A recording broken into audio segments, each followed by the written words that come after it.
Yeah, that's a very good question. See, for me also, I had, when I started working in the market, I wanted to understand what drives the market, right? And like you said, there are so many things, right? There is Right. fundamentals, technical news, there is this news that you hear, there is, you know, a lot of different stuff, right? So I have, so the type of work that I do, which is called factor investing, right, is Okay. a way to identify what are the big factors that will affect the market, right? So, and these are very well-known factors, and everybody will relate to that. And one is to just the market, right? The beta of the market.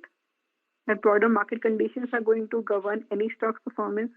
But then there are factors like the valuation of a company or the growth that the company is showing, the quality of the company stocks, the volatility of the company, and also a very strong factor governing returns is the momentum factor, or the trend, Correct. the strength of the trend that the particular stock has. And obviously there are many factors, but there are 10, 12 of these factors which are very, very strong. And I try to focus myself on these 10, 12 factors. And I also like to explore other things that are going into the market.